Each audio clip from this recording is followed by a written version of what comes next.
Ah, bonjour. Aujourd'hui, on va à Écomois. Écomois, c'est un marché très ancien, puisqu'il a près de plus de 2 siècles pour ce marché. Il est situé à Place de la République. Pour ceux qui ne connaissent pas Écomois, c'est une commune qui est dans le sud du département, à environ 30 minutes de voiture du Mans.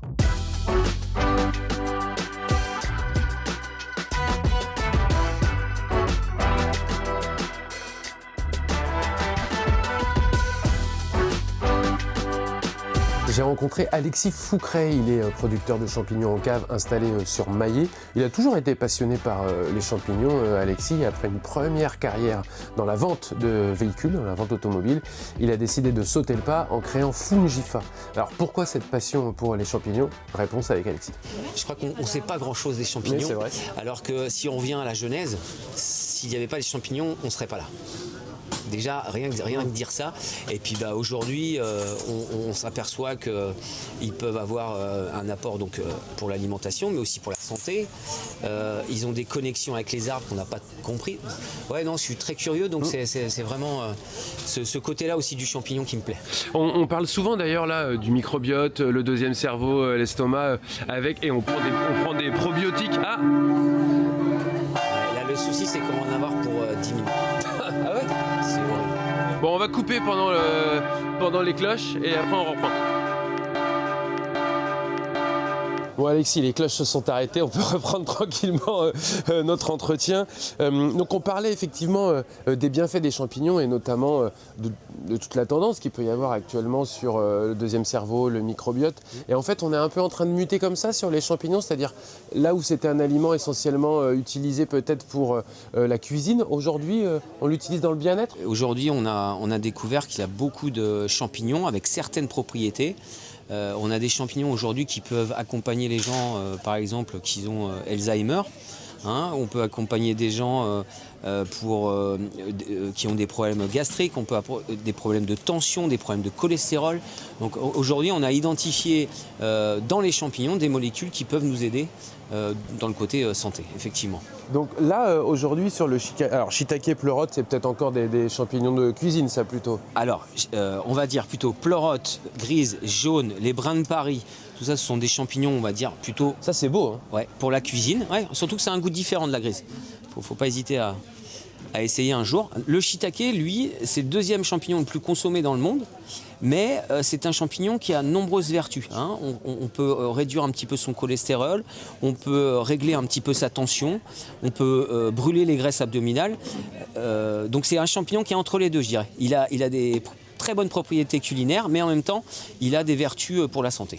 Alors là, on a cela, et puis je vois qu'il y a déjà, on va dire, des champignons séchés, j'appelle ça comme ça, déshydratés. Déshydratés, tout à fait. Ça permet de les conserver plus longtemps et d'en avoir un petit peu tout le temps sous la main pour pouvoir faire une petite soupe, une petite sauce.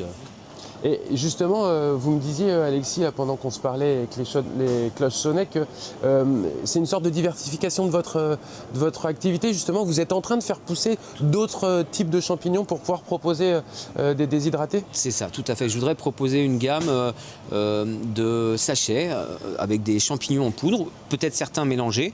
Donc on a le reishi, on a les rengi. On a plusieurs champignons comme ça qui ont plusieurs propriétés. Donc ils sont en train de pousser. Il faudra après que je les déshydrate et puis que je les mette en sachet. Mais je compte les proposer à ma clientèle d'ici, on va dire, 1 ou 2 mois. Combien de temps ça met pour pousser les champignons? Alors à partir du moment où le substrat est fait, puisque moi aujourd'hui je suis fructificateur, j'achète mon substrat et je le fais pousser dans mes caves, à partir du moment où j'ai le substrat, on va dire entre 10 et 15 jours, suivant les variétés. Alexis propose également de la vente directe à la cave, donc sur Maillé, c'est le vendredi de 9h à midi. Vous pouvez retrouver d'ailleurs toutes les informations sur Fungifa et la présence sur les autres marchés en tapant Fungifa sur un bon moteur de recherche. Merci Alexis. Merci à vous, bonne journée. Après les champignons, on passe au miel, un petit peu de sucré avec le rucher de Ludo qui est installé à Ivry-le-Paulin. Bonjour Ludo. Bonjour. Avec le chapeau, c'est important le chapeau? Très, très important pour la gaieté, mettre un peu de bonne humeur sur le marché. Chapeau avec évidemment des abeilles. Des abeilles. Depuis combien de temps apiculteur Ludo? Alors ça fait 15 ans que je suis apiculteur amateur et je me suis installé à mon compte il y a 3 ans maintenant. Ah d'accord, donc qu'est-ce qui vous avait fait franchir le pas de l'amateur au professionnel? L'amour de la nature et d'envie de changer de travail en fait. J'avais un travail complètement différent différents avant. Vous faisiez quoi? J'étais directeur d'usine. Directeur d'usine? Exactement, ouais. Chez Polypac à Château-du-Loir. Quel type de miel vous vendez, Ludo? Des miels exclusivement sartois, parce que toutes mes ruches sont dans le sud Sarthe, de Parigny-l'Évêque jusqu'à Mansigné, Pont-Valin, tout ce secteur-là. Et donc tous mes miels sont récoltés en Sarthe. Donc on va retrouver des miels de printemps, des miels de fleurs, de miel d'été, d'acacia, du forêt, châtaignier et du sarrasin. D'accord. Que vous produisez donc chez vous? Voilà, exactement. J'extrais mon miel chez moi et mes 350 colonies sont en Sarthe. 350 colonies? Oui. Ouais, d'accord. Et vous êtes tout seul? Oui, tout à fait. C'est le miel, ça a des vertus incroyables. Souvent, on en parle pour dire que il faut toujours prendre une petite cuillère de miel, on va dire, dans la journée. Quelles sont les vertus du miel?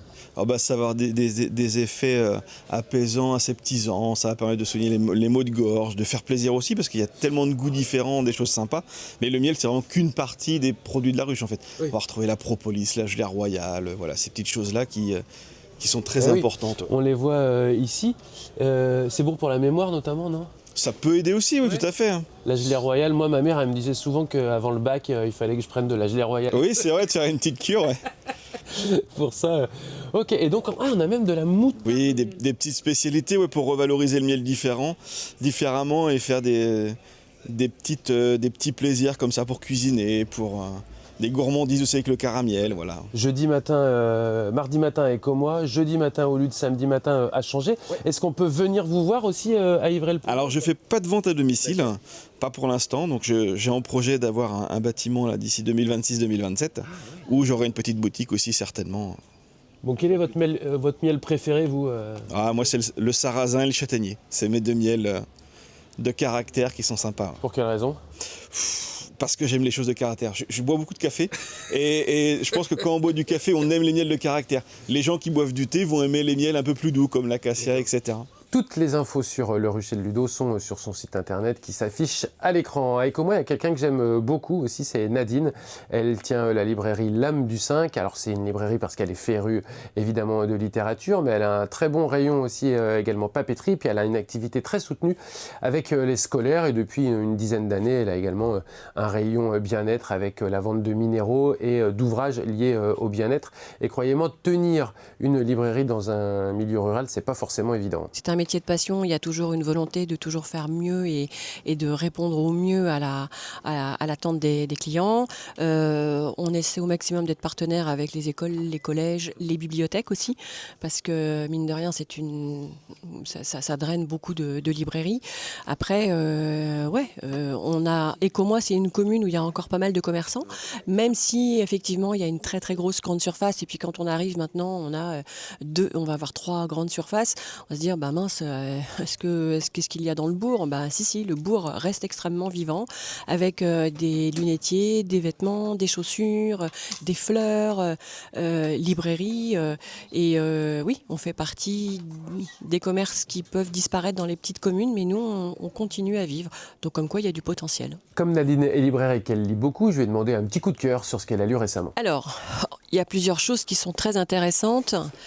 Voilà, moi, mon coup de cœur, c'est Entre toutes de Franck Bouys. C'est magnifiquement écrit. C'est une histoire de femmes juste avant la Première Guerre mondiale. Ces femmes qui restent à la ferme, qui doivent travailler quand les hommes sont partis, qui doivent continuer à vivre avec un homme qui revient de la guerre et qui malheureusement n'est plus ce qu'il était. Cette solidarité féminine qui fait que les filles restent à la ferme pour aider. C'est une histoire terroir, mais en même temps notre héritage, parce qu'on vient tous quelque part de la campagne, et je trouve qu'il rend un bel hommage à la campagne, et puis c'est vraiment très très bien écrit. Merci beaucoup Nadine, donc la libraire de L'Âme du 5. On retraverse la route pour se retrouver place de la République et sur le marché à la rencontre de Baptiste. Il est fromager, fromage de chèvre. Quand je suis arrivé, il y avait quasiment déjà presque plus rien à vendre. C'est signe que ses produits sont bons et qu'il a une clientèle fidèle. Oui, on revoit tout le temps les mêmes têtes sur les mêmes marchés, donc les gens reviennent bien. On a l'avantage de ne pas être trop cher en prix d'achat, comme il n'y a pas d'intermédiaire. Et puis on essaye de faire les meilleurs produits qu'on peut. Quels sont les différents types de fromages que vous proposez? Alors dans la vitrine, on a des fromages frais Attendez, je vais passer de l'autre côté si ça vous dérange pas pour pouvoir peut-être les voir. Est-ce qu'on peut ouvrir ou pas Baptiste, juste 30 secondes. On les voit pas beaucoup parce que les caisses sont vides. La caméra comme ça, là, ouais. Hop. Les fromages frais. Ouais. Et ensuite, Allez-y, hein, vous pouvez parler en même tout temps. ce qui est affiné sur la gauche. Bon là, la vitrine est un peu vide, mais Oui, la vitre, je le disais, hein, la vitrine est vide parce qu'elle est victime de son succès. D'ailleurs, il y a une dame qui attend, je vais pas vous embêter longtemps, mais je vais voir. Donc là, on a du demi-sec. Vous nous expliquez un petit peu la différence fromage frais, demi-sec en fait, à la base, c'est le même produit, c'est le même fromage qu'on fabrique. Et après, c'est juste l'affinage qui fait que ça sèche et qui prend des goûts différents. D'accord. Et donc aujourd'hui, vous avez dit les différents marchés, vente directe aussi. Hein. Oui, vente à la ferme. Donc 6 créneaux par semaine, du mercredi au dimanche, et après 4 marchés à la semaine. Donc Écomois le mardi, mercredi matin Château du Loir, samedi matin Mulsanne et dimanche matin à Maillet. Et donc là, pendant que vous êtes sur le marché, qu'est-ce qu'elles font les bêtes? Les chèvres se reposent, elles mangent, elles dorment, elles font leur vie, elles attendent qu'on les tresse ce soir. D'accord. Parfait. Elles sont. Et vous donc à Maillet avec combien d'hectares vous avez? 65 à peu près. Et ça mange quoi des chèvres?